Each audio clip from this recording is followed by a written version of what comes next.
Салам достор, назарыңыздарда Аралаш медиа. Бүгін сіздерге дагы бир кызыктуу тасманы кыскача баяндап бермекчибиз. Сиз шашпай отуруп, мага жакты белгисин басып, видеону аягына чейин көрүүгө даяр болуп калган болсоңуз, биз баштадык.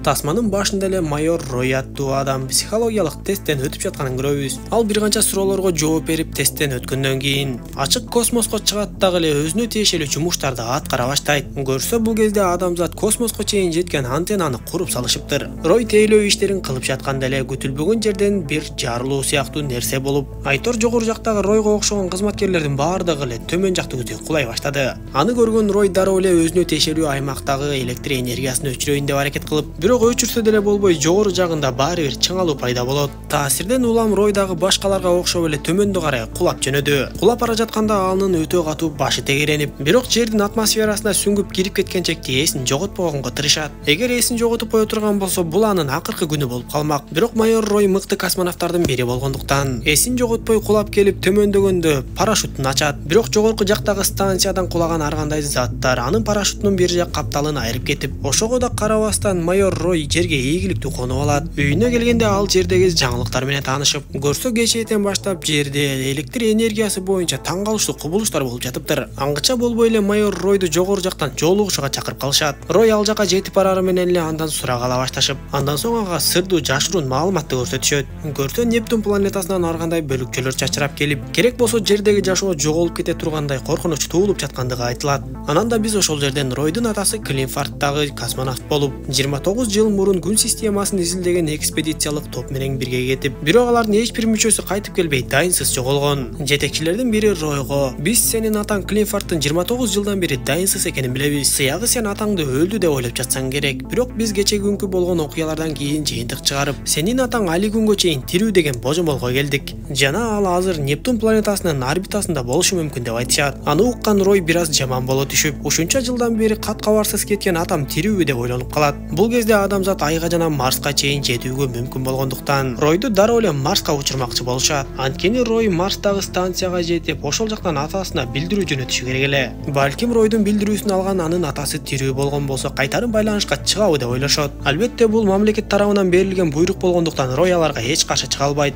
Анан да бул иш өтө сырдуу жашыруун болгондуктан, Ройду а дегенде айга учуруп, андан соң Марска жөнөтмөкчү болушат. Жетекчилер ага жардамчы катары полковник Пруетти жалдашып, полковник Прует Ройду Марска чейин коштоп бармакчы. Рой полковникке карап: "Менин атам баары бир ушунча жылдан бери тирүү болушу мүмкүн эмес" деп айтса, полковник Ройго тескерисинче "Сенин атаңда ушунча узак убакытка чейин жашоого мүмкүнчүлүк бар болчу" деп айтат. Ошентип алар атайын ракета менен айга учушуп, айда болсо бул кезде ар кандай өнүккөн мамлекеттер станцияларын куруп жетише башташкан эле. Айда чоң станциялар курулуп, ичине аба толтурулуп, кадимкидей эле иштер жүргүзүлүп жаткан. Эми полковник менен Рой бир канча коштоочулары менен бирге айдын караңгы бетине өтүшү керек эле. Ошол жактагы өздөрүнүн станциясынан гана алар Марсты көздөй сапар алышмак. Бирок атайын унаалар менен жолго чыгышып, жолду жарымдап калышканда эле алар жөнүндө башка мамлекеттер да кабардар болуп калган байтор. Дагы деле жер талашкан, ресурс талашкан адамзаттын саясий кызыкчылыктары күчөп, кайсы бир белгисиз мамлекеттин каракчылары аларга кол сала башташат. Бир заматта эле капталдан чыгып келген каракчылар аларды аткылай башташып, майор менен полковникти коштоп келе жаткандардын баардыгы кырылып, Ройдун дагы скафандрында мүчүлүштүк пайда болуп, бирок ал аны тезден оңдоп алат. Рой унааны башкарууну өз колуна алат да, качып жүрүп отуруп, акыры бактыга жараша чоң жардан секирип кетип, каракчылардан котулуп кетишет. Рой менен полковник айдын караңгы бетиндеги станцияга келип киришип, полковник Ройго: "Мен эми сени мындан ары Марска чейин жандап бара албаймын. Менин абалым оор болуп турат" деп, мындан сен сага жашыруун болгон маалыматтарды билесиң деп флешканы берет. Көрсө жанагы атышууда полковник дагы жарадар болуп калыптыр. Рой албетте ага макул болуп, атайын кызматкерлер аны ракетага чейин коштоп барышып, ракета от алып эле Марсты көздөй сапар алат. Алар айдан учуп кең мейкиндикке чыгышкандан кийин космонавттар орундарынан бошонушуп, Рой дагы эч ким жок жерге барат да, жанагы полковник берген флешканы салып, ичиндеги видео жазууну көрө баштайт. Ал видео жазуудан өзүнүн атасы Клинфордту көрүп, атасы жана башка экспедициянын мүчөлөрү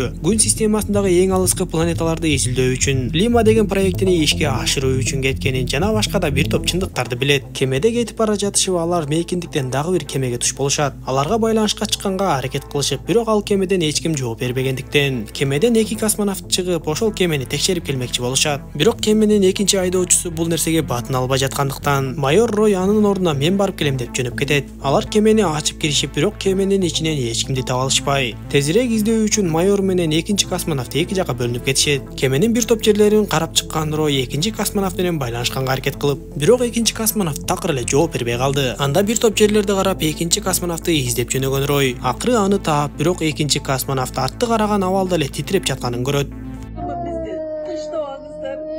Жардам кылыңыздар. Оğlumun var basıp yetişine sebepçi болуңуздар суранабыз. Кичинекей бир тууганыбыз Умар чоң оору менен алышып, жалпы кыргыз элибиздин жардамына муктаж болуп жаткандыктан беришин кыргыз элибизди кайрымдуу болууга чакырабыз. Сиз берген ар бир сом Умарды дени сак жана бактылуу жашоого жакындатат. Сооп иш кылуу менен бирге Умарга ооруну жеңүүгө Аллах ыраазычылыгы үчүн жардам бериңиз. Рой эмне болгонуна түшүнбөй жакшылап карап турса, көрсө экинчи космонавттын артында өтө агрессивдүү болгон маймыл чыга келет. Рой болушунча тездик менен кыймылдап өзүн коргонуп жатып, акыры ал маймылды атайын курал менен атып өлтүрүп салат. Андан соң ал экинчи космонавтты өзү менен кошо алып жөнөп, бирок ары жактан дагы бир маймыл келе жатканын көрүп, ал келгиче эшикти жапканга жетишип калат. Эшикти жапкандан кийин ал капсуланын кандайдыр бир куралын басып койсо эле, ал маймыл ошол жерден эле чачырап кеткенин көрөбүз. Ал эми Рой экинчи космонавтты өздөрүнүн кемесине алып келип, бардык мүчөлөр анын өлгөндүгүн көрүшөт. Ошентип алар убакытты өткөрбөй андан ары Марска жөнөшү керек болуп, ал эми жанагы кеме кимдердики экени белгисиз бойдон калып, жана да алар маймылдар менен кандай тажрыйба өткөрүп жаткандыгы да белгисиз болуп калат. Алар Марс планетасынын орбитасына киргенде, майор Рой экинчи космонавттын ордун ээлейт. Авто башкаруу иштебей калып, кеме кыйшайган абалда төмөнгөздөй кулап баштагандыктан, Рой башкы башкаруучуга кемени кол менен башкарууга алалы деп кыйкырса, башкы айдоочу өзүн жоготуп эле коркуп эмне кыларын билбей калат. Анда Рой анын уруксаатысыз эле кемени башкарууну өз колуна алып, кыйшайган кемени түздөп отуруп Марстагы станцияга кондурат.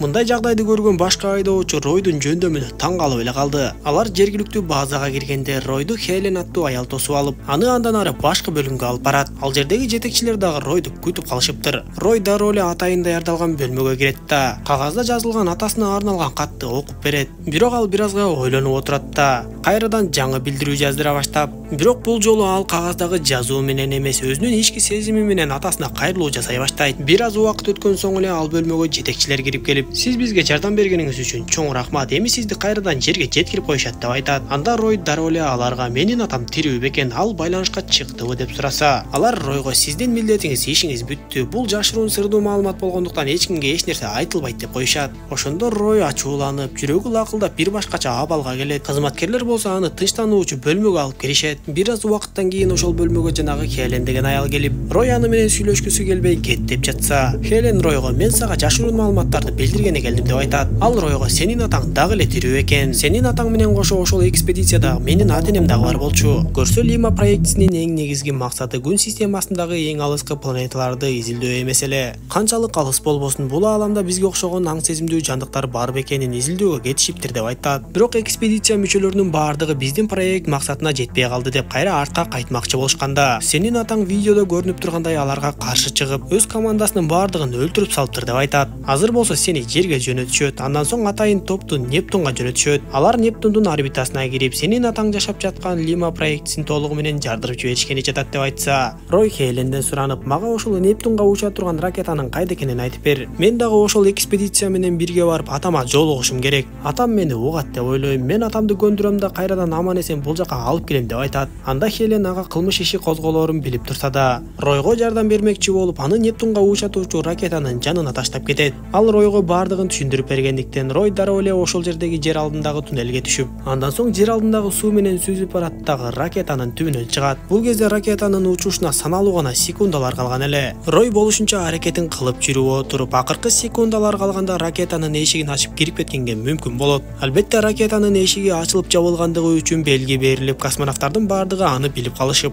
Рой болсо аларга жетип барат да, мен силерге эч кандай каршылыгым жана коркунучум жок деп ак ниетин билдирип, бирок кошого карабай эле мамиле аракет жетекчилери Ройду өтө коркунучтуу деп эсептешип, аны жок кылууга буйрук беришет. Космонавттар болсо буйрукту аткармакчы болуп Ройду өлтүргөнү жазышканда, алардын биринин тапанчасынын огу газ баллонду тешип кетип, бир заматта эле кеменин ичи уулуу газга толуп, скафандрларын кийбей турган космонавттардын бардыгы өлүп калышат. Рой болсо өмүрү менен коштошуп бара жаткан башка айдоочуну дем алдырып сактап калганга аракет кылып, бирок ал дагы мүмкүн болбой экипаж мүчөлөрүнүн бардыгы өлүп калды. Андан соң ал базага байланышка чыгат да, менден башка экипаж мүчөлөрүнүн бардыгы көз жумду. Негизи мага каршы буйрук бербей эле койсоңор болмок. Мен болгону Нептунга барып атамды көргүм келет жана аны көндүрүп бул жака алып келем. Анан да Лима проектисин жардырып жиберип, бул экспедициянын максаты кандай болгон болсо, дал ошондой кылып силердин буйругуңарды так аткарам деп айтат. Ошентип узак жолдо каарманыбыз күн сайын психологиялык тесттен өтүп, ар дайым жакындарынын видеосун көрүү менен убакыт өткөрөт. Акыры ал Нептун планетасынын орбитасына да жетип келип,